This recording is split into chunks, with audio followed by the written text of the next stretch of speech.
తెలంగాణ రాష్ట్రానికి 53.46% ఇప్పించి కేంద్ర ప్రభుత్వం నుంచి ఆదేశాలు ఇప్పించి ఆనాడు తెలంగాణ రాష్ట్రాన్ని చీకట్ల నుంచి కాపాడింది అధ్యక్ష. ఇక్కడ కూర్చున్నోళ్ళు పొంకనాలు కొడుతున్నోడు ఎవడేం చేయలే. అదేవిధంగా ఆనాడు నేను తెలుగుదేశంలో ఉన్న ఎమ్మెల్యేగా ఇదే సభలో ఇక్కడనే చంద్రశేఖరరావు గారు ముఖ్యమంత్రిగా ఉంటే అక్కడ ప్రతిపక్ష నాయకుడిగా విద్యుత్ మీద చర్చ జరిగింది. ఆనాడు సమాధానం చెప్పలేక తెలంగాణకు చీకటి రోజులని పేపర్లు కింద కొట్టి ఆనాడు స్పీకర్ గారికి ఇక్కడి నుంచి హుకుం జారీ చేసి మార్షల్స్ను పెట్టి నా నీడ్చి బయటపడేపించింది అధ్యక్ష.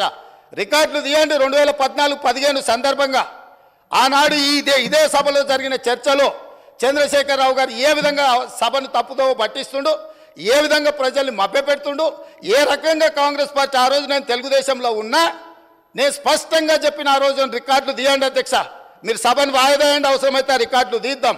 నేను ఆ రోజు చెప్పిన సోనియా గాంధీ గారి దయ వల్ల జయపాల్ రెడ్డి గారి కృషి వల్ల తెలంగాణ రాష్ట్రానికి ఈ విద్యుత్ సంక్షోభం నుంచి గట్టెక్కింది. నేను తెలుగుదేశం ఎమ్మెల్యేగా ఉన్నా వాస్తవాలను చెప్పాలి అని చెప్పి అక్కడి నుంచి నేను తెలుగుదేశం ఎమ్మెల్యేకి ఈ సభలో మాట్లాడితే ఈ సభ్యుడు వాళ్ళని పొగడతాడా, మార్షల్స్ని పెట్టి ఈడ్చి బయట పడేయండి, నన్ను ఈడ్చి బయట పడేపించండి అధ్యక్ష.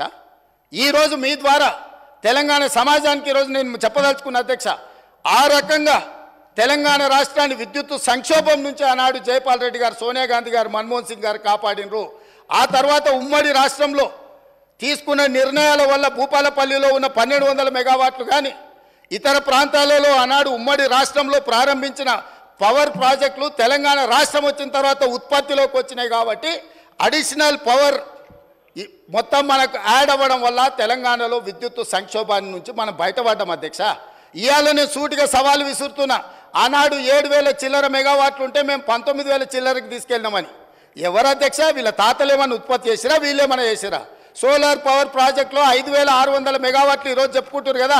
ప్రైవేటు పెట్టుబడులు ప్రైవేట్ వాళ్ళు తీసుకొచ్చి పెట్టింది అధ్యక్ష. రాష్ట్ర ప్రభుత్వానికి అనాపైస సంబంధం లేదు.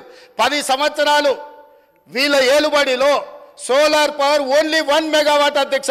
సిగ్గు లేకుండా ఇంకా కూడా మేము విద్యుత్తును ఉత్పత్తి చేసామని అబద్ధాలు చెప్పి సభను తప్పుదోవ పట్టించే ప్రయత్నం చేస్తున్నారు అధ్యక్ష.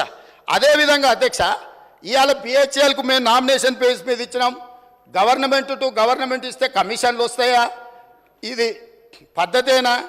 మీరు ఎక్కడ గండి కొట్టిరు, ఎక్కడ బొక్కిండ్రు, ఎక్కడ మెక్కిండ్రు మాకు తెలియదు అనుకుంటున్నారు అధ్యక్ష. మేమేం చదువుకోకుండానే ఇక్కడికి వచ్చినాం అనుకుంటురా అధ్యక్ష? బిహెచ్ఎల్కు ఉన్న కెపాసిటీ ఎలక్ట్రోమెకానికల్ ఎక్విప్మెంట్ ఉత్పత్తి చేసే సామర్థ్యమే ఉంది. బిహెచ్ఎల్కు civil balance of plant work అంటారు. అంటే సంస్థ ఒక విద్యుత్ ఉత్పత్తి చేయాలంటే బ్రాయిలర్స్ మెకానికల్ ఎక్విప్మెంటే కాదు అధ్యక్ష, సివిల్ వర్కులు ఉంటాయి. సివిల్ వర్క్లు అంటే ప్లాంట్ను ప్రిపేర్ చేయడం కానీ, తెచ్చిన మిషన్లు ఫిట్ చేయడం కానీ, దాని కాంపౌండ్ కానీ, దాని రూఫ్ కానీ, సరే అక్కడ ఉండే ఎంప్లాయీస్ క్వార్టర్స్ కానీ, ఇవన్నీ. సో ఎప్పుడు కూడా ఈ దేశంలో ఉమ్మడి రాష్ట్రంలో ఏదైనా పవర్ ప్రాజెక్టు నిర్మాణానికి ఎలక్ట్రోమెకానికల్ ఎక్విప్మెంట్ సంబంధించిన ఉత్పత్తి కానీ లేకపోతే సరఫరా కానీ బిహెచ్ఎల్కి ఇస్తారు, లేకపోతే బిహెచ్ఎల్ లాంటి సంస్థలకు ఇస్తారు. మిగతా సివిల్ వర్కులు మొత్తం BOP balance of plant work అంటారు. అవి మిగతా కాంట్రాక్టర్లకు ఇస్తారు. వీళ్ళిద్దరు సమన్వయం చేసుకొని విద్యుత్ శాఖ అధికారులు ఇంజనీర్ల పర్యవేక్షణలో సివిల్ వర్కులు చేసే కంపెనీ సివిల్ వర్కులు చేస్తుంది, ఎలక్ట్రోమెకానికల్ ఎక్విప్మెంట్ చేసే పని చేస్తారు. ఆ రెండింటిని కలిపి ప్రాజెక్టులు నిర్మిస్తారు అధ్యక్ష. ఇప్పటివరకు దేశంలో జరిగింది. కానీ తెలివితేటలు గల్లోళ్ళు ఎట్లయితే కొట్టేయాలనో తెలిసిన వాళ్ళు వీళ్ళు తెలివితేటలన్నీ ప్రదర్శించి G2G బిహెచ్ఎల్కి ఇస్తున్నాం అనే నెపం మీద ఏదైతే అంచనాల రేట్ల ప్రకారం వీళ్ళు డైరెక్ట్గా బిహెచ్ఎల్కి ఇచ్చారు అధ్యక్ష. బిహెచ్ఎల్కు 4,000 మెగావాట్లు దాదాపు 29,000 చిల్లర కోట్లు. నేను సబ్జెక్టు కరెక్షన్ నేను రికార్డు మళ్ళీ తీసుకొని చెప్తా అధ్యక్ష. ఆనాడు ఒప్పందం చేశారు. బిహెచ్ఎల్ నుంచి వీళ్ళ బినామీలు, వీళ్ళ బంధువులు, వీళ్ళకి కావాల్సిన వాళ్ళు సివిల్ వర్కులు మొత్తం మళ్ళీ బిహెచ్ఎల్ నుంచి వాళ్ళ కాంట్రాక్ట్ ఇచ్చారు అధ్యక్ష. ఈరోజు విచారణకి ఇస్తే ఎందుకు గుండెలు బాదుకుంటారు అధ్యక్ష? ఉన్నదంతా బిహెచ్ఎల్కి అయితే కేంద్ర ప్రభుత్వము సంస్థకే ఇచ్చినప్పుడు బాధ ఎందుకు పడుతున్నారు అధ్యక్ష? కోర్టుకి ఎందుకు పోయినరు? విచారణ జరగొద్దని ఎందుకు అంటున్నారు? ఎందుకు పొడ పేపర్లు పెడుతున్నారు?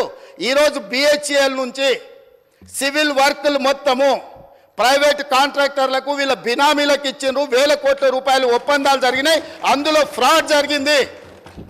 చివరికి సరఫరా చేసే కంకర కా నుంచి, ఇసుక కా నుంచి, వాచ్మెన్ల కా నుంచి వాళ్ళ పార్టీ నాయకులకు, పార్టీ ఫిరాయించిన మాజీ ఎమ్మెల్యేలకు అప్పచెప్తే కోమటిరెడ్డి వెంకటరెడ్డి గారు అక్కడికి వెళ్ళి యాదాద్రి పవర్ ప్లాంట్ విజిట్ చేసి దోపిడీ ఏ విధంగా జరుగుతుందో, ఆనాడు కాంగ్రెస్ పార్టీ ఎమ్మెల్యేగా ఉన్న వ్యక్తిని బెదిరించి లేకపోతే అతనికి ఆ ఒప్పందాల పనులు అప్పచెప్పి ఏ రకంగా వీళ్ళు దోపిడీకి పాల్పడ్డారో ఈరోజు విచారణలో బయటకు వస్తుందని చెప్పి ఈరోజు ఊకదంపుడు ఉపన్యాసాలు ఇచ్చి ప్రజల్ని మభ్యపెట్టే ప్రయత్నం చేస్తున్నారు అధ్యక్ష.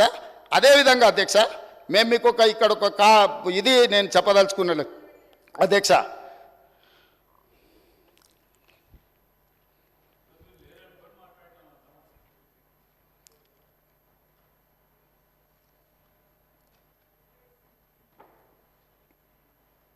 రెండు 2400 మెగావాట్ల పవర్ ప్రాజెక్ట్ టెండర్ పిలిస్తే BHEL Korean company, BHEL company, ఇంకొక కంపెనీ టెండర్లో పార్టిసిపేట్ చేసింది అధ్యక్ష.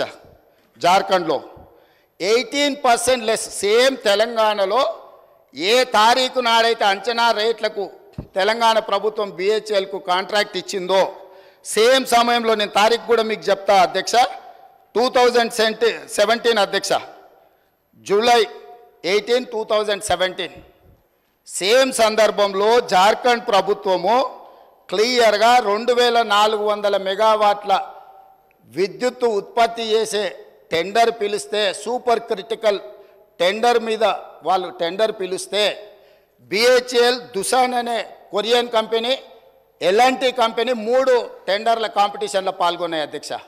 ఇదే బిహెచ్ఎల్ 18% లెస్ కోట్ చేసి ఆ వర్క్ తీసుకున్నది అధ్యక్ష.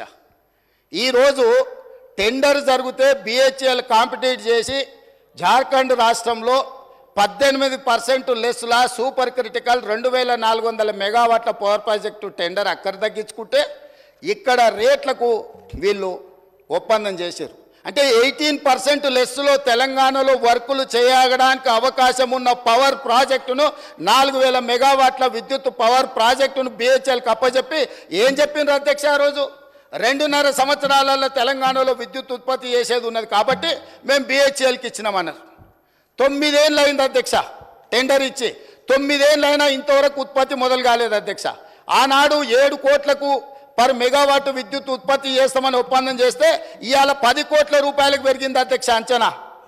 కొన్ని వేల కోట్ల రూపాయల కుంభకోణం జరిగింది. కుంభకోణానికి కారణం అక్కడ మాట్లాడేటైనా వాళ్ళ గురువు గారు దోపిడీకి ఏ విధంగా మొత్తం రాష్ట్రాన్ని జొర్రేయచ్చో, ఏ విధంగా దోసుకోవచ్చో వీళ్ళు చేసిన ప్రయత్నాలను, అది జార్ఖండ్ ఛత్తీస్గఢ్ నుంచి పవర్ పర్చేజ్ అగ్రిమెంట్లో జరిగిందేంది, భద్రాద్రిలో సబ్ క్రిటికల్ టెక్నాలజీ, గుజరాత్కు సంబంధించిన ఇండియా బుల్ అనే కంపెనీ సబ్ క్రిటికల్ టెక్నాలజీతోని 1000 మెగావాట్స్కు పర్చేజ్ అగ్రిమెంట్ ఇచ్చింది అధ్యక్ష బిహెచ్ఎల్కు. ఆ తర్వాత